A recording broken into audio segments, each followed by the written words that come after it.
Praise the lord. ప్రభునందు ప్రియమైన దేవుని బిడ్డలారా, ప్రభు నామమున మీ అందరికీ ఉదయకాల శుభములు తెలియపరుస్తూ ఉన్నాం. దేవుని యొక్క వాక్యమును మనం చదువుకోవడానికి ముందు ప్రార్థన చేసుకుందాం. మహాపరిశుద్ధుడా, గొప్ప దేవ, నిత్యుడవగు తండ్రి, సమాధానకర్త, మీకు వందనములు. ఉదయకాల వేళలో తండ్రి, నీ ప్రియ బిడ్డలను జ్ఞాపకం చేసుకున్నటకు, నీ సన్నిధానంలో వారి కొరకు ప్రార్థించుటకు నాయన, నీ వాక్యాన్ని ఆయన ప్రభువా మా ప్రోత్సాహం కొరకు జ్ఞాపకం చేసుకున్నటకు మీరు ఇచ్చినటువంటి యొక్క మంచి తరుణాన్ని బట్టి మీకు వందనములు. ప్రతి బిడ్డను మీరు జ్ఞాపకం చేసుకునండి, నీ కృపలో బలపరచండి. మీరే మా అందరి ద్వారా మహిమ, ఘనత, ప్రభావాలు పొందమని నజరేయుడు మా ప్రభువును రక్షకుడైన యేసుక్రీస్తు శుభనామంలో ఈ ప్రార్థన అడిగి వేడుకొంచున్నాం మా ప్రియ పరలోకపు తండ్రి, ఆమేన్. ప్రభునందు ప్రియమైన దేవుని బిడ్డలారా, ఈరోజు దేవుని యొక్క వాక్యము 128వ కీర్తన 3వ వచనం. నీ భోజనపు బల్ల చుట్టూ నీ పిల్లలు ఒలీవ మొక్కల వలె నుందురు. Thy children are like olive plants around about thy table. ప్రియ దేవుని బిడ్డలారా, దేవుని యొక్క వాక్యము మనకి జ్ఞాపకం చేస్తున్నప్పుడు మనం దాన్ని వెంబడించడం అనేది మనకి చాలా ప్రాముఖ్యమైనటువంటి విషయం. ఈ 128వ కీర్తనలో ఒక చక్కని మాట ఉంటుంది. ఏంటి అని అంటే, యెహోవా యందు భయభక్తులు కలిగి ఆయన త్రోవలయందు నడుచువారు అందరూ ధన్యులు. ఎవరైతే దేవుని యందు భయభక్తులు కలిగి దేవుని మార్గంలో నడుచుకుంటారో వారందరూ ధన్యులని దేవుని వాక్యం జ్ఞాపకం చేస్తుంది. అయితే ఇక్కడ మనం అర్థం చేసుకోవాల్సిన విషయం ఏంటి అని అంటే, ధన్యులైనటువంటి వారి గృహంలో ఎలా ఉంటుంది? ఎందుకు అనంటే, ఈ దినాల్లో ఇన్స్టాగ్రామ్ కానీ ఫేస్బుక్ కానీ సోషల్ మీడియాలో చూస్తే ఎక్కువగా కనపడేది ఎవరు అనంటే, ఒకప్పుడు యవనస్తులు ఎక్కువగా కనపడేది, కానీ ఇప్పుడు ఎక్కువగా కనబడుతుంది ఎవరు అనంటే పిల్లలు. అండర్ 10 years 15 years లోపు ఉన్నటువంటి పిల్లలు. ఈ పిల్లలు ఎలాంటి విధానంలో ఉన్నారు అనంటే, నిజంగా సరైన విధానంలో లేరు అనే మనం చెప్పుకోవాలి. ఒకప్పుడు యవనస్తులను మనం వ్యతిరేకించేది ఫేస్బుక్లో కానీ ఇన్స్టాగ్రామ్లో కానీ మిగతా సోషల్ మీడియా ప్లాట్ఫామ్స్లో కానీ యవనస్తులు తెగించి అనేకమైన కార్యక్రమాలు, అనేకమైన వీడియోస్, అనేకమైన విధానాలుగా వాళ్ళు ఉండేవారు. కానీ ఇప్పుడు ఎవరు ఉంటున్నారంటే చిన్నపిల్లలు ఉంటున్నారు. అందుకే దావీదు భక్తుడు అంటున్నాడు, దేవుని యందు భయభక్తులు కలిగిన వారు మాత్రమే దీవించబడతారు, వారు ధన్యులు. 2వ వచనంలో అంటాడు, నీవు ధన్యుడవు, నీకు మేలు కలుగును. దేవుని బిడ్డలారా, దేవుడు నీ యందు భయభక్తులు కలిగిన వారి విషయంలో మనం ధన్యులము, మనకు మేలు కలుగుతుందని దేవుని వాక్యం జ్ఞాపకం చేస్తుంది. నిశ్చయముగా నీవు నీ చేతుల కష్టార్జితము అనుభవించదవు అనే మాటని జ్ఞాపకం చేస్తుంది. నిన్నటి దినాన ఒక వీడియోలో ఒక వ్యక్తి మాట్లాడుతూ ఉన్నాడు.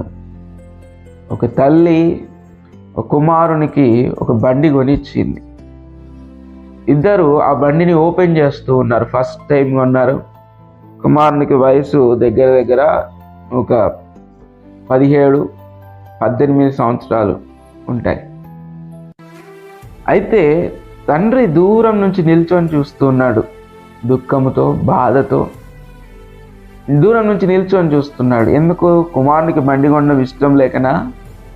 కాదు, వారి కుటుంబ పరిస్థితులను బట్టి దగ్గర దగ్గర బండి 2 లక్షల వరకు ఉంటుంది.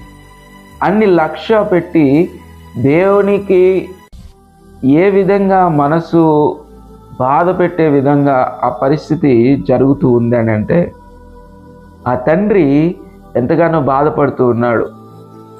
అయినప్పటికీ సంతోషంగా కుమారుని కొరకు బండి కొనించాలని బండి షాప్ వరకు వచ్చాడు. అయితే మనం జ్ఞాపకం చేసుకోవాలి. ఎందుకు చెప్తున్నానంటే, నిశ్చయముగా నీవు నీ చేతుల కష్టార్జితం అనుభవించేదాం అనే మాటను ఇదిగో ఇక్కడ జరగలేకపోతుంది. కారణం ఏంటి అని అంటే, యెహోవా యందు భయభక్తులు కలిగి లేరు.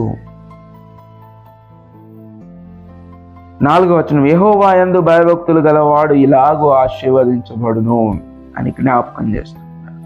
కాబట్టి నీ భోజనపు బల్ల చుట్టూ నీ ఒలీవ మొక్కల వలె ఉందురు నీ పిల్లలు అనే మాటని ఇక్కడ మనం జ్ఞాపకం చేసుకుంటే, ఒలీవ మొక్క అనేది ఏ విధంగా అయితే నీటిగా పెరుగుతుందో, ఏ విధంగా అయితే ఉంటుందో ఆ విధంగా పిల్లలు నీట్గా ఉంటారు, ఒక మంచి పరిస్థితుల్లో ఉంటారు.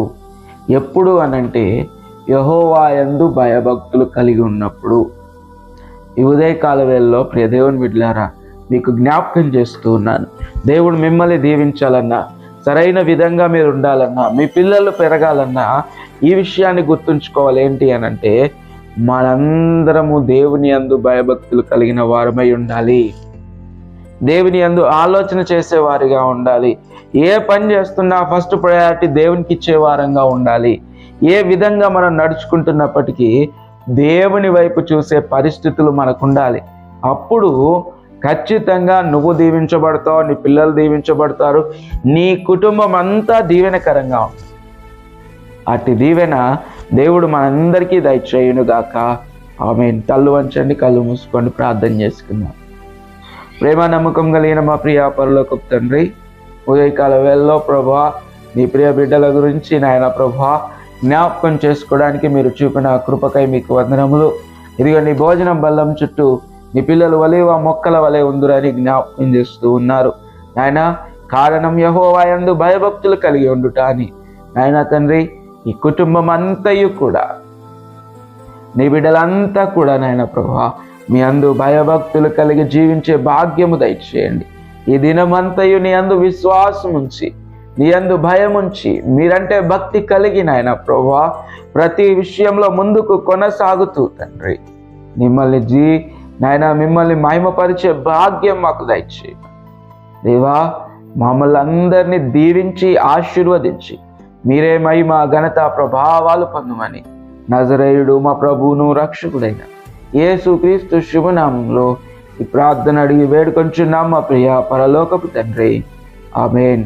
ఇప్పుడు మన తండ్రి అయిన దేవుని యొక్క ప్రేమ, కుమారుడైన యేసుక్రీస్తు కృప, పరిశుద్ధాత్మ యొక్క సహవాసం మనందరికీ తోడై ఉండి నడిపించును గాక.